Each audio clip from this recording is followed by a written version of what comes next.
गुरु प्यारी साध संगत जी, सभी को प्यार भरी राधा स्वामी जी। बाबा जी की एक सेवादार बीवी ने सवाल किया, बाबा जी क्या करवा चौथ का व्रत सिर्फ शादीशुदा औरतें ही रख सकती हैं? बेटा, सबसे पहले यह समझ कि व्रत और परंपरा का असली अर्थ क्या है। व्रत का मतलब केवल भूखे रहना नहीं होता। व्रत का अर्थ है वती होना, यानी मन को एक संकल्प से जोड़ लेना। जहाँ मन स्थिर होता है वही भक्ति का आरंभ होता है। वह चौथ का व्रत भारत की उन सुंदर परंपराओं में से एक है जो नारी के प्रेम, समर्पण और त्याग को दर्शाता है। यह व्रत पति की लंबी उम्र के लिए रखा जाता है और इसके पीछे का भाव केवल पति नहीं बल्कि प्रिय आत्मा के कल्याण का होता है। कई बेटियां पूछती हैं, बाबा जी क्या यह व्रत सिर्फ शादीशुदा औरतें ही रख सकती हैं? तो सुन बेटा, शास्त्रों में कहीं यह नहीं लिखा कि ईश्वर केवल विवाहितों की सुनता है। ईश्वर तो भाव देखता है, स्थिति नहीं। अगर कोई लड़की सच्चे मन से अपने भावी पति के लिए या अपने प्रिय के सुख और सुरक्षा के लिए यह व्रत रखती है तो क्या भगवान उसे अनदेखा करेंगे? नहीं बेटा, क्योंकि ईश्वर भावना से प्रसन्न होता है, ना कि सामाजिक पहचान से। जैसे माँ अपने बेटे के लिए व्रत रखे, बहन अपने भाई की लंबी उम्र के लिए प्रार्थना करें, वह भी तो एक करवा चौथ का ही रूप है ना। शादीशुदा स्त्रियों का व्रत पति के लिए होता है, पर अविवाहित स्त्री का व्रत सौभाग्य के संकल्प के लिए होता है। जिसके मन में प्रेम, आस्था और सच्चाई है, वो चाहे किसी भी अवस्था में हो जाए, उसका व्रत फलदायी होता है।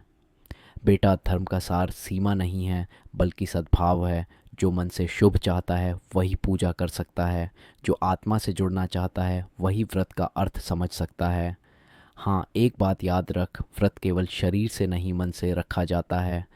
अगर मन में दिखावा, प्रतिस्पर्धा या नाम की चाह है तो वह व्रत नहीं, एक परंपरा का अभिनय है। पर अगर मन में सच्चा भाव है तो वह व्रत बिना विधि विधान के भी सफल होता है। इसलिए बेटा, करवा चौथ केवल एक दिन का व्रत नहीं है, यह प्रेम और धैर्य की साधना है। जो इसे सच्चे भाव से निभाता है, वह चाहे विवाहित हो या नहीं, वह करवा चौथ के सच्चे अर्थ को जीता है।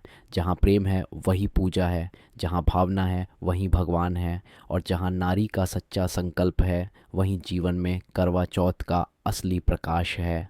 बाबा जी, मुझे व्रत रखना पसंद नहीं है, पर घर वाले मुझे जबरदस्ती रखने को कहते हैं।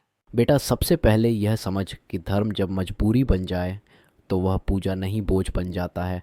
व्रत का अर्थ भूखा रहना नहीं बल्कि किसी संकल्प में मन को स्थिर करना है। अगर मन उसमें नहीं है तो केवल शरीर का उपवास ईश्वर तक नहीं पहुंचता। अब तेरे घर वाले जो कहते हैं कि व्रत रखो, उनका भाव बुरा नहीं है बेटा। उनके मन में श्रद्धा है। डर नहीं कि तू व्रत छोड़ेगी तो कुछ बुरा हो जाएगा। वे बस वही परंपरा निभा रहे हैं जो उन्होंने अपनी माँ बहनों से सीखी है। पर याद रख, ईश्वर भाव देखता है, दबाव नहीं। जब किसी काम में प्रेम नहीं, परंपरा का भय होता है तो वह पूजा नहीं, प्रदर्शन बन जाती है।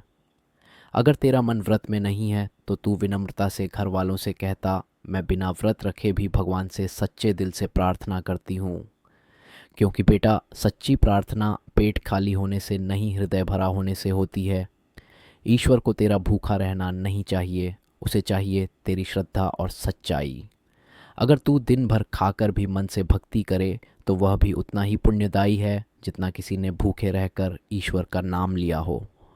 पर अगर किसी दिन तेरे भीतर से आवाज़ आए, आज मैं व्रत रखूं क्योंकि मेरा मन चाहता है, तो वही दिन असली व्रत होगा बेटा। क्योंकि व्रत तब नहीं जब कोई कहे व्रत, तब जब भीतर की आत्मा बुलाए। धर्म का उद्देश्य बंधन नहीं है बल्कि मन को शुद्ध करना है। इसलिए बेटा, तू अपने परिवार का सम्मान करते हुए अपने मन की सच्चाई भी न छोड़।